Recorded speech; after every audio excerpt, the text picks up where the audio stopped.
Épisode 5, les débuts des civilisations africaines, Égypte, Nubie et Sahara ancien. Avant que les grands récits du monde ne prennent forme, l'Afrique bâtissait déjà ses royaumes, ses sanctuaires et ses savoirs. Aujourd'hui, je t'emmène découvrir les premières civilisations africaines. L'Égypte, la Nubie, et le Sahara ancien, jadis terre fertile et vivante.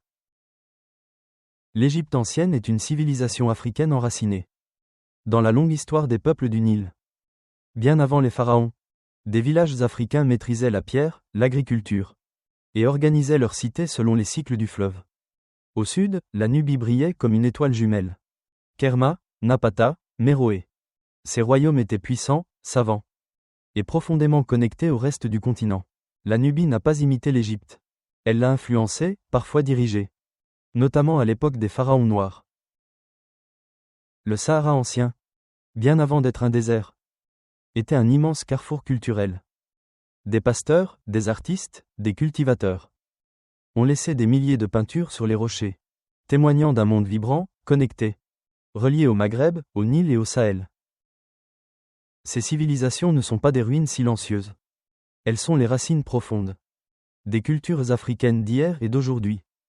Elles prouvent que l'Afrique a toujours été un centre d'innovation, d'art, d'organisation et d'esprit. Les cultures technologiques anciennes, métallurgie, poterie, artisanat et échange.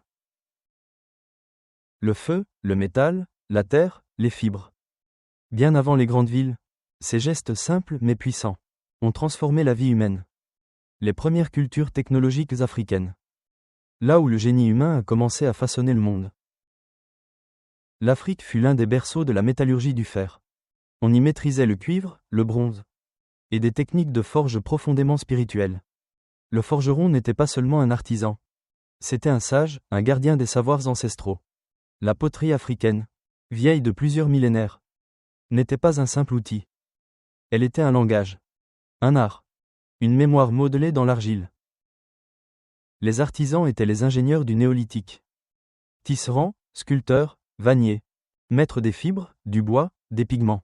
Grâce à eux, les communautés vivaient, troquaient, adornaient leurs espaces, racontaient leurs histoires. Contrairement aux clichés, l'Afrique était déjà un continent connecté. Les routes du sel, de l'or, du métal faisaient circuler les idées, les croyances et les innovations. Les peuples échangeaient, apprenaient, inventaient ensemble. Ces techniques anciennes ne sont pas des vestiges du passé. Elles sont le témoignage de l'ingéniosité africaine, de sa créativité, de son rôle essentiel dans l'histoire humaine.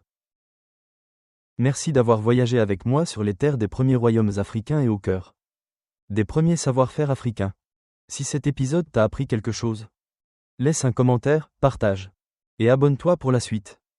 Dans le prochain épisode, nous explorerons les peuples et cultures protohistoriques d'Afrique. Avant de nous quitter, je veux rappeler que ces épisodes s'appuient sur les travaux scientifiques publiés par l'UNESCO dans l'Histoire générale de l'Afrique, volume 1. Nous avons étudié les recherches de Jean Vercoutet, Abdelmoneim Youssef, Agi Harkel, J. Desmond Clark et M. Sadr sur l'Égypte, la Nubie et le Sahara ancien. Nous avons aussi utilisé les travaux de J. Desmond Clark, Casey Hall, Timothy Insol et les études UNESCO sur la métallurgie et l'artisanat africain. Ces auteurs sont les piliers scientifiques de notre voyage. Moi c'est Mamadou, je vous dis à bientôt pour le prochain voyage dans Afro Livres Influents.